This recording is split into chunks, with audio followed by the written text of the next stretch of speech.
They never tell you about the smell. The smell of a place where over 200 lives have been taken, not with gunfire, not with blades, but with something colder, something sanctified. In March of 1891, Boston police broke the locks on St. Mercy General Hospital's basement morgue. They expected dust, maybe rats. What they found was worse. 213 patient files, each with the same final note, written in the same immaculate handwriting, called to glory during sacred treatment. Same words, same pen strokes, same chilling finality. It wasn't the number of dead that made hardened men turn pale. It was the pattern. Every victim's last hours matched exactly. Violent seizures lasting precisely 13 minutes. Fingernails turning black as if ink were crawling up from beneath the skin. And that smell, sweet and rotten, like funeral flowers left too long on a grave. The Catholic diocese sealed every record before sunrise, but not fast enough. A few investigators copied the files, and what they discovered was not faith healing.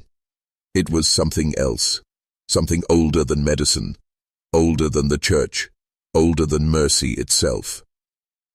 You've been told your entire life that hospitals are places of healing, but what if I told you there are places where the goal is not to heal, but to harvest? St. Mercy was built in 1874, when Boston's North End was overflowing with desperate Irish immigrants, hungry, sick, and too poor for the Protestant-run hospitals that refused Catholic patients. That desperation created the perfect hunting ground. Dr. Charles Whitman, Sister Margaret O'Connor, and Chaplain Robert Sullivan arrived like a trinity of salvation. Tall, graceful, clean-handed Whitman claimed his treatments were blessed by divine visions. Sister Margaret whispered prayers that could calm a dying child's panic. Sullivan's booming sermons filled the chapel with the promise of miraculous recovery. And the miracles, they were real. Patients went in with terminal diseases and walked out days later, whole again. No pain, no relapse. The community called them God's chosen healers. But here's the truth. No one wanted to face. For every miracle, there was a body that never came back. No one spoke of them. The dead were said to have been chosen by God, pure souls taken early for a higher purpose. That was the story. The truth was worse. The descent always begins with trust. Boston's Irish Quarter in 1874 was a city within a city, narrow cobblestone streets, laundry strung between brick tenements, and hunger gnawing at the bones of families who had fled one famine only to meet another kind of starvation. Disease was everywhere: cholera, tuberculosis, typhus.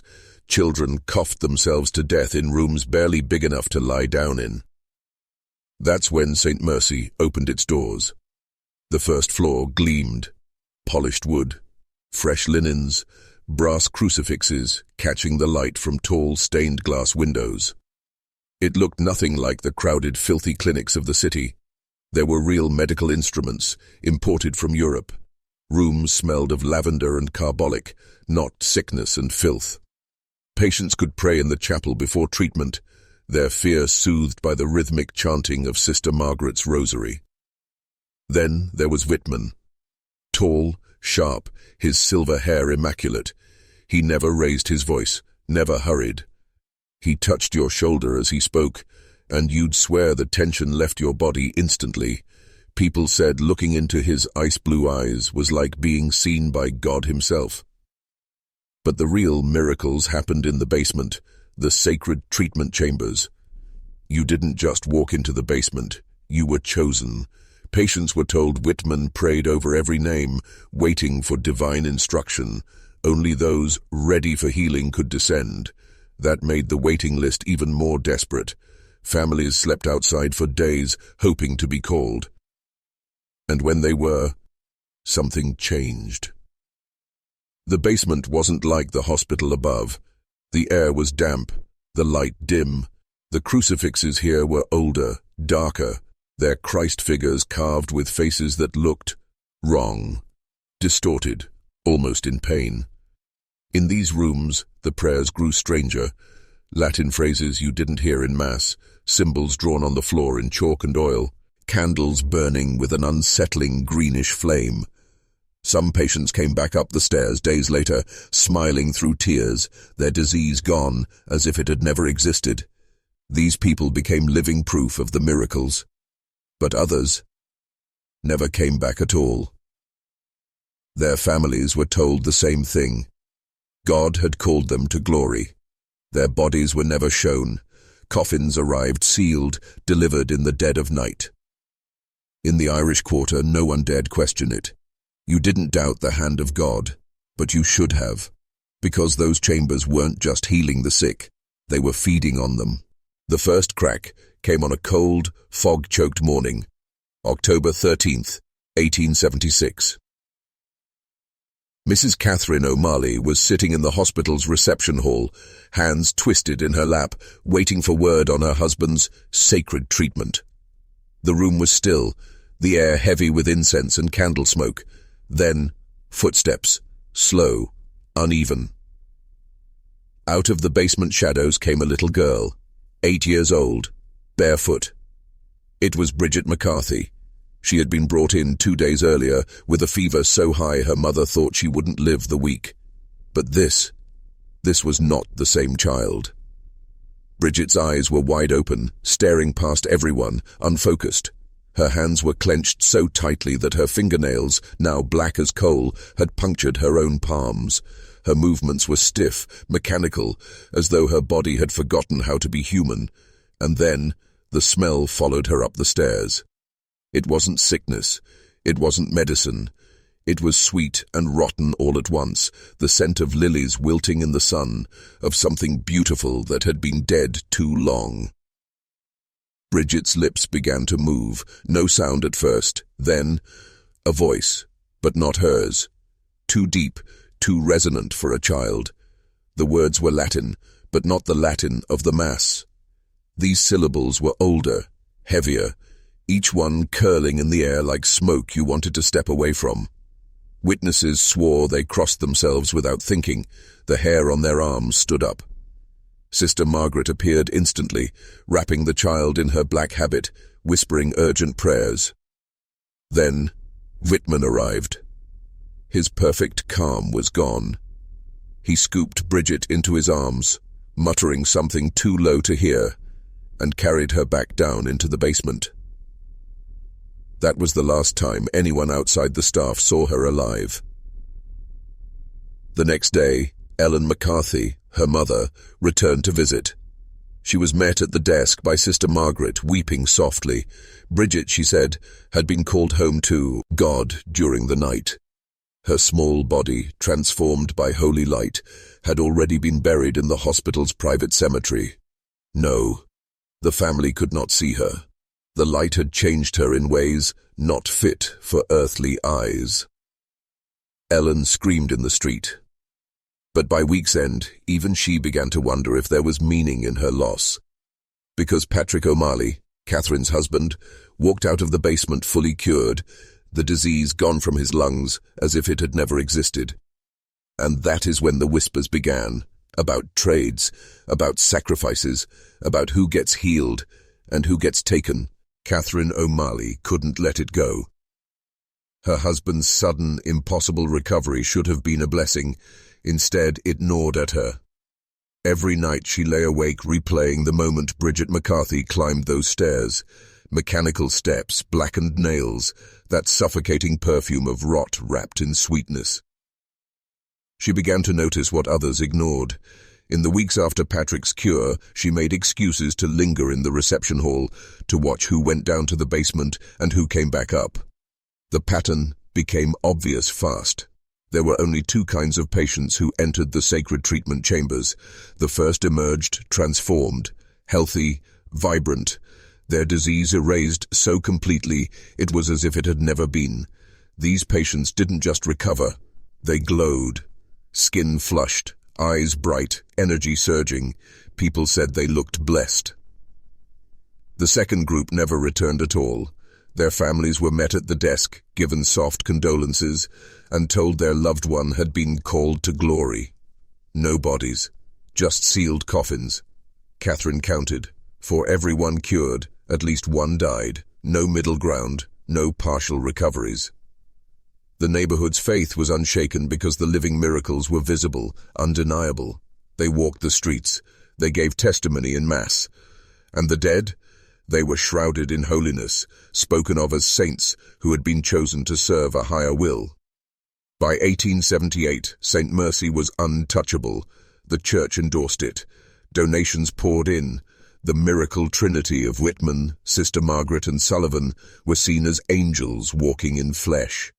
But Catherine had heard Bridget's voice that morning. She had seen Whitman's mask crack, and she knew there was no angel in that basement. She began visiting families who had lost someone there. She brought bread, offered prayers, and asked careful questions. Every story was the same. The same 13-minute seizures before death. The same sudden blackening of fingernails. The same unbearable sweet rotten smell. And, most chilling of all, the same strange final words. Patients speaking in unknown languages, reciting numbers and phrases with a precision that felt inhuman. One widow told her that her husband's voice deepened into something not his own as he whispered over and over, "It is finished. Prepare the vessel." Catherine didn't yet know what the vessel was, but she was starting to suspect that the healing at St. Mercy wasn't free, it was bought, and the currency was human life. Dr. Samuel Richardson was not an easy man to intimidate. He'd spent 2 decades at Boston City Hospital, seen epidemics that turned entire wards into morgues, and held dying men's hands as their last breaths rattled through lungs torn apart by disease. But what he saw in St. Mercy's death records stopped him cold. He had been quietly collecting their public death certificates, spread over years. At first, it looked like any hospital's mortality log until the patterns emerged. The cause of death almost never matched the diagnosis patients had when admitted. Consumption cases were listed as cardiac arrest. Children with broken bones were recorded as dying from brain fever. People who came in with minor injuries, treatable conditions, were somehow dead within days, always from something unrelated. And there was something stranger still. The time of death was always listed between 2 o'clock and 4 o'clock a.m., every single one. Richardson tried to view the bodies at Flanagan's funeral home, which handled many of St. Mercy's burials. Michael Flanagan, a man who'd been embalming corpses for 20 years, confessed in a low voice that the hospital's bodies always arrived in sealed coffins. Explicit instructions: do not open. "They bring 'em in the middle of the night," Flanagan told him. "2 men, always the same. They make me sign the papers, then they're gone before the ink dries. I've never seen anything like it."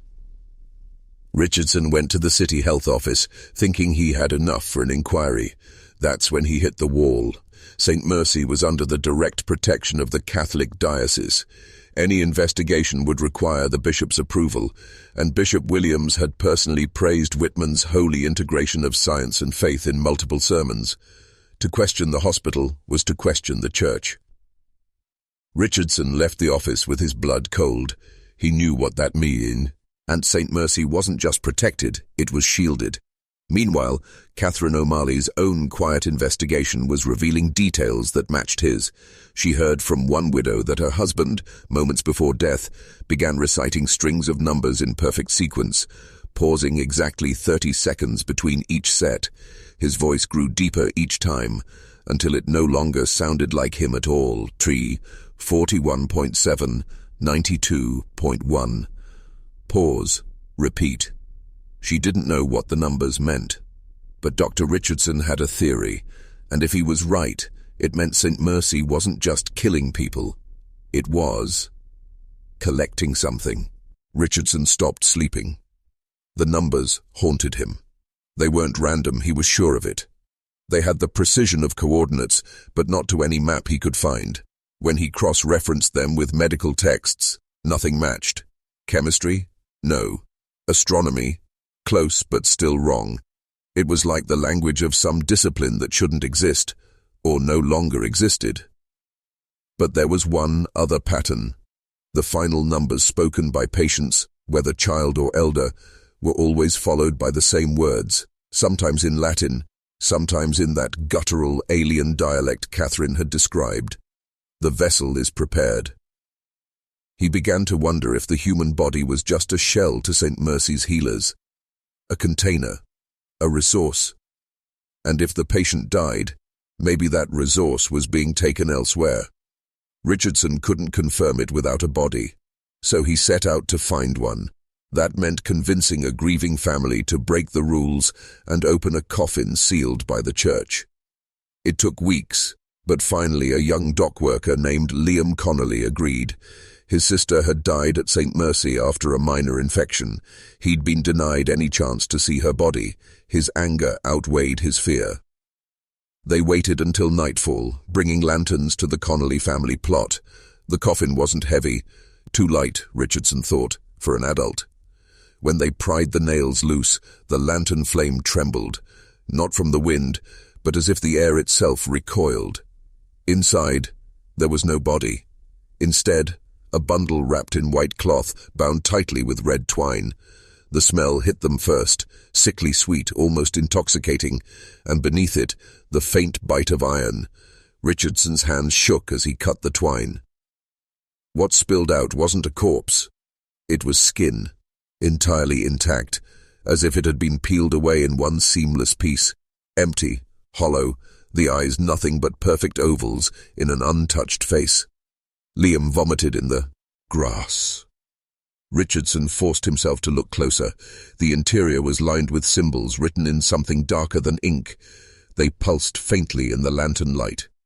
He knew then, these weren't burials, they were deliveries.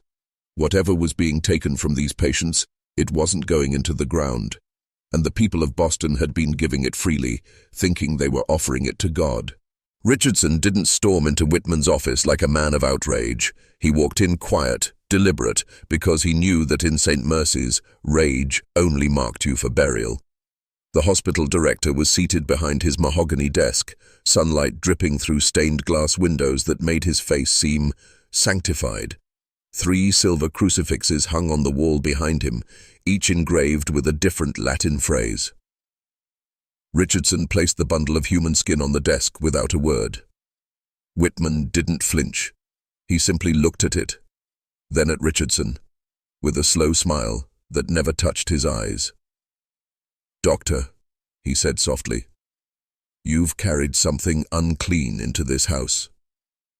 Richardson told him everything: the sealed coffins, the missing bodies, the midnight deliveries. He demanded to know where the souls of these patients were going. Whitman chuckled, but it wasn't a sound of amusement.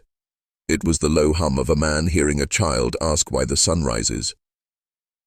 "You think we heal for their bodies," Whitman said, "but our work is for the part they cannot keep." Then he leaned forward, his voice almost a whisper. "Every vessel must be emptied before it can be filled." By nightfall, the city had turned on Richardson. The Irish quarter refused him entry. Mothers pulled their children from his path. Word had spread, whispered from the pulpits, that Richardson was a blasphemer, a man who defiled the dead. Even Catherine avoided him for a day, until she slipped him a note under his door. "They know you saw it. They will not kill you, not yet. They need you to witness something first." When he unfolded the note further, another slip of paper fell out. On it was a new set of numbers, written in the same trembling hand as the dying patient's. The coordinates, if that's what they were, pointed not to a building, but to a stretch of marshland on the city's edge. Richardson didn't hesitate. Under the cloak of darkness, he slipped away from his meager lodgings and followed the coordinates etched on that trembling slip of paper.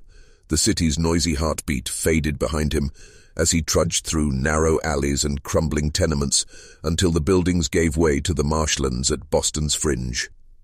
The air here was thick, saturated with the scent of salt, decay, and something far older, something that crawled beneath the skin.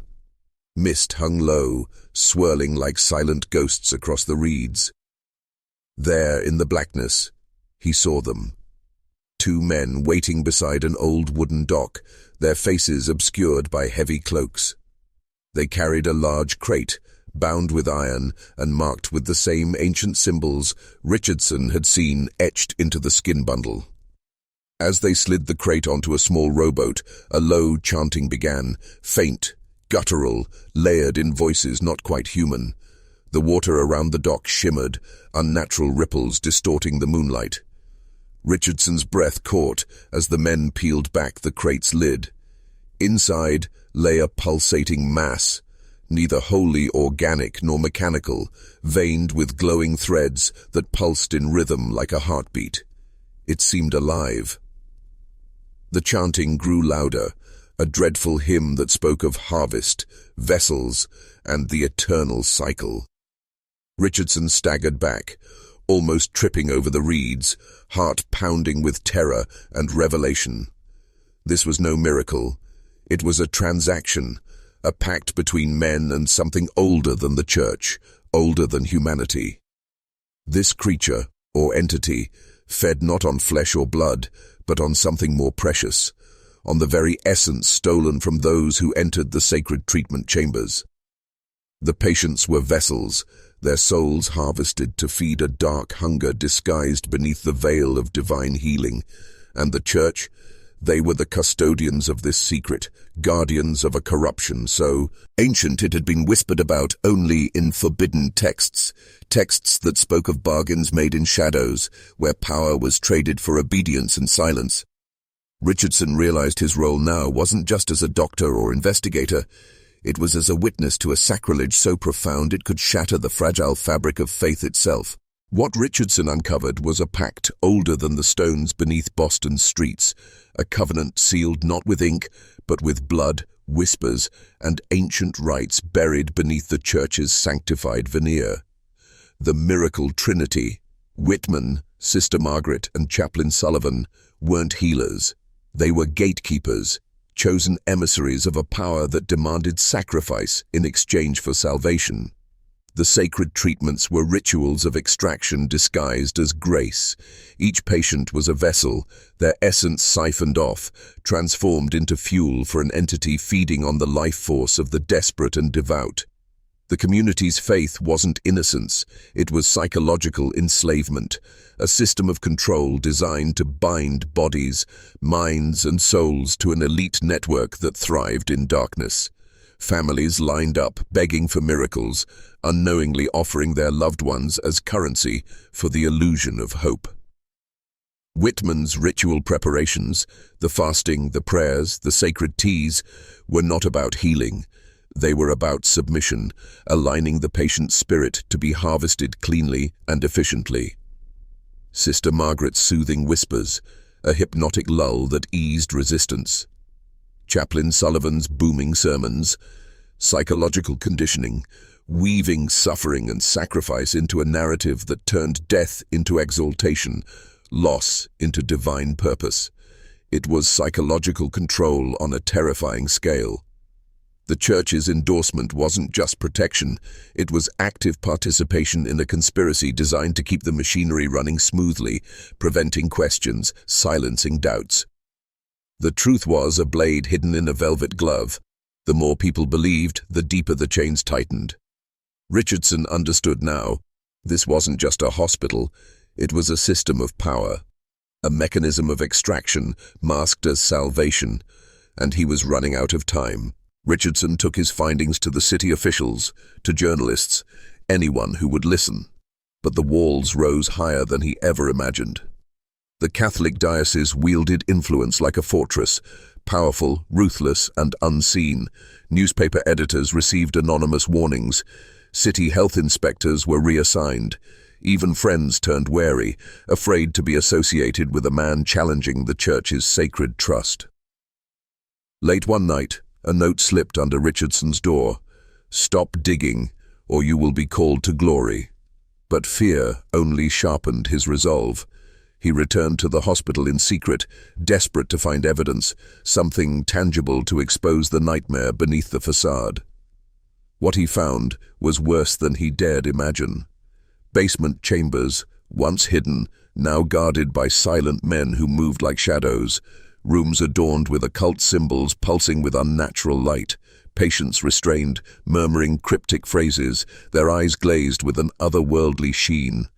He witnessed rituals drenched in fire and prayer, ceremonies that twisted medicine into blasphemy, sacrifice into currency. One evening, as he hid behind a rusted boiler, he heard the words that shattered his remaining illusions. "The harvest is ready. Prepare the vessels." A procession moved through the halls, carrying more bundles like the one he had seen, skin peeled away, inscribed with symbols, pulsating with stolen life. He realized then that the hospital was a factory of souls, a machine fueled by ancient corruption, and it was hunting him now. The deeper he dug, the more the shadows reached out. Friends vanished, threats multiplied, and the lines between ally and enemy blurred. Richardson faced a choice: stay silent and live, or speak the truth and become the next sacrifice. Richardson's silence was broken, not by official proclamations, but by whispers. In the back alleys and crowded pubs of Boston's Irish Quarter, murmurs grew into cautious conversations. Families who had lost loved ones began comparing stories: the identical seizures, the blackened nails, the sickly sweet odor lingering long after death. Slowly, doubt seeped into faith. Some mothers, once devout, began questioning the miracles that had stolen their children. Fathers who had marched proudly into the hospital's chapel now lowered their heads in shame and fear. But resistance came at a cost. Catherine O'Malley, who had first dared to challenge the sacred facade, found herself shunned. Her neighbors crossed the street to avoid her, convinced she was cursed or worse, tainted by blasphemy. Yet the embers of rebellion were there, quiet, fragile, but burning. A small group of truth-seekers began meeting in secret, discussing evidence, collecting testimonies, and sharing forbidden knowledge uncovered in old texts and whispered legends. They spoke of a system centuries old, of pacts with entities ancient and hungry, of churches built on bones and secrets traded in blood. The church tried to silence them with sermons that twisted faith into fear, preaching obedience, labeling dissenters as heretics or possessed. But some men were no longer afraid. They knew the truth was more dangerous than any curse. And with every secret uncovered, the invisible chains binding the community began to weaken, threatening to shatter the illusion crafted over decades. Richardson, wounded but unbowed, became a symbol, an oracle of forbidden knowledge, warning those brave enough to listen that salvation could be a lie. The battle for souls had only just begun. The horrors of St. Mercy were not an isolated darkness confined to Boston's foggy streets. Richardson's investigations revealed something far more insidious, an ancient network that stretched across continents and centuries, hidden behind the veneer of holy institutions, secret societies, and the world's most powerful families. Whispers of this corruption echoed in the shadowed halls of European cathedrals, in the hidden chambers of aristocrats, and behind the closed doors of clandestine gatherings where deals were brokered far beyond mortal reckoning. The Miracle Trinity was but a local node, a conduit channeling the same dark pact made centuries ago between desperate men and entities older than recorded history. Elite bloodlines, masked in nobility and influence, had long traded human souls as currency, feeding an unquenchable hunger that promised longevity, power, and control over life itself. The church was complicit, not by accident, but by design, a guardian and gatekeeper of this ancient contract. Governments, too, were silent partners, their hands tied by shadow agreements and mutual interests in maintaining the illusion of order and divine favor. This was not just about healing or sacrifice, it was about control, harnessing fear, faith, and death to engineer obedience on a scale so vast it defied comprehension. And the psychological systems woven into this web were masterful. Faith was weaponized, suffering sanctified, and the masses lulled into worshipping their own chains. Richardson understood. To expose this would not only topple St. Mercy, but unravel a global conspiracy built on blood and silence. But the deeper the truth went, the more dangerous it became. Because the forces guarding these secrets would not hesitate to erase anyone who threatened the eternal harvest. Now listen closely. This is where most will turn away, but you are not most. The system at St. Mercy and the vast web it connects to is not merely physical, it is psychological. A mastery of control so subtle, so pervasive, it ensnares minds before bodies. Faith becomes a prison, not a sanctuary. The suffering, reframed as divine testing, the disappearances, explained away as holy ascension. Doubt is branded as sin, fear, the greatest weapon. This is a psychological cage forged by sermons, rituals, and symbols, each calibrated to deepen submission, to suppress rebellion before it even takes root. The Miracle Trinity perfected this art. Whitman's sacred teas induced compliance. Sister Margaret's prayers softened resistance. Sullivan's booming voice echoed in the minds of the desperate, reinforcing that questioning was betrayal. Across generations, this system rewires entire communities, turning pain into devotion and devotion into a tool of oppression. But knowledge is power. You now see what others cannot or will not. If you understand, if you feel this truth piercing your mind's veil, I want you to type this phrase twice to lock it in the comments below. I am the vessel, and I claim my freedom. Do this now. Let your declaration resonate not just here, but through the algorithm, pulling you deeper into the truth. Your transformation begins the moment you claim it, because once you see the machine for what it is, there's no going back. Beneath the surface of St. Mercy's sacred treatments lay rituals so dark, so profane, they defy the very essence of humanity. These ceremonies were more than medicine. They were invocations, arcane chants that twisted the soul, symbols etched not with ink but with blood, and fires that burned with an unholy light. The advanced sacred treatment chambers were designed according to ancient blueprints, whispered to Whitman in fevered prayer and meditation, revealing a blueprint older than Christianity itself. Within these walls, patients were subjected to purification rites that stripped away not just disease, but their very life essence, making them vessels for something far more sinister. The blackened nails, the sweet, rotten scent, the unnatural voices speaking in languages forgotten by time, all signs that the ritual was severing the ties between body and soul. This was no miracle. It was a sacrilege, an unholy transaction with a force that fed on the energy of sacrifice and submission. Chaplain Sullivan's booming sermons masked the true horror, a promise that those called home were ascending to divine purpose, when in truth their souls were harvested, bound, and fed into an insatiable darkness. And Sister Margaret's comforting touch, a cold, calculated act to ease the passage from life to eternal bondage. Richardson's witnesses, those who survived the ordeal, spoke of nightmares filled with voices chanting endless equations, shadows swallowing light, and a presence that watched from beyond the veil, eternal and hungry. These rituals were the machinery of a nightmare built to consume generations. And as long as the system remained intact, the harvest would never end.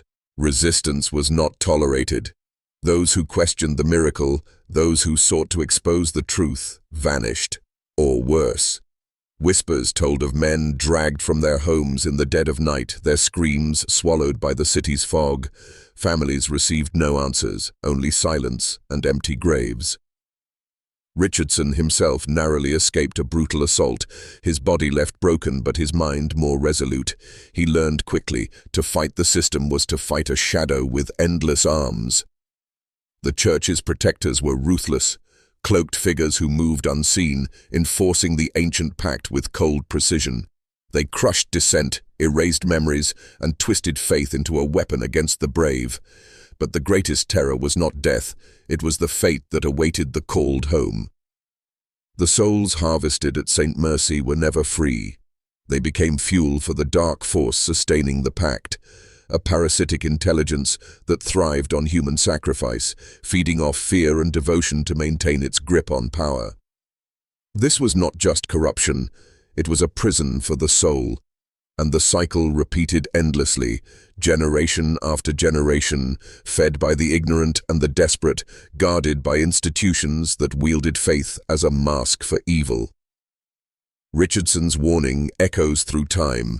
To seek the truth is to step into darkness, but to live in ignorance is to remain a prisoner forever. Now hear this. This knowledge is not a curse. It is a weapon.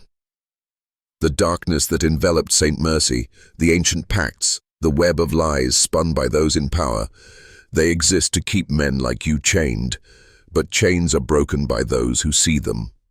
The choice is yours, to accept the lie and remain a vessel for forces beyond your control, or to rise, aware and unyielding, and reclaim the sovereignty over your own mind, body, and soul. This forbidden knowledge is a burden, yes, but also a key to understanding the psychological prisons built into religion, society, and power itself. A key to breaking the cycle of submission, fear, and manipulation. You've stepped into the shadows where few dare tread. That alone marks you as different. Remember this. True mastery begins when you refuse to be a vessel, when you reclaim your power and walk your own path beyond their control. The forces behind St. Mercy still watch, waiting for silence. But you are no longer silent. Carry this truth. Protect it. Let it fuel your journey toward freedom and self-mastery. Because in a world built on lies, knowing the truth is the ultimate act of rebellion. Now go. And never forget, you are the master of your fate.